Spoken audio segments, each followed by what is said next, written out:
শ্বশুরের বাড়িটা মাশাআল্লাহ অনেক সুন্দর, কিন্তু রাফির ঘরটা কি করে রাখছে। যাই হোক, ব্যাচেলর ছিল তো, এখন তো আমি চলে এসেছি।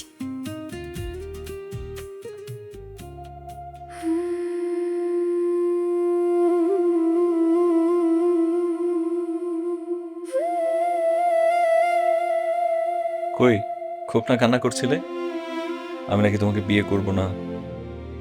এখনো কি ধোঁকা খাওয়ার ভয় হচ্ছে? না, আমি ঠকে যাওয়ার ভয় করিনি। আমি ভয় পেয়েছিলাম তোমাকে হারিয়ে ফেলার, কারণ তুমি আমাকে কখনোই ঠকাবে না, এইটা আমি জানি।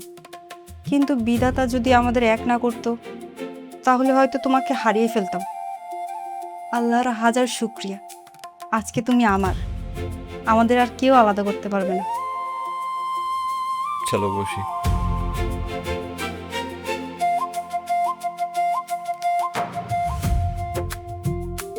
আমি তোমাকে আজকে প্রতিজ্ঞা করছি,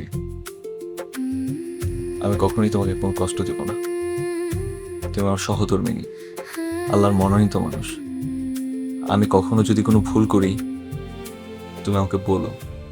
আমি জানি আমি হয়তো বা সব চাহিদা পূরণ করতে পারবো না, কিন্তু ভালোবাসা একটু কমতে থাকবে না।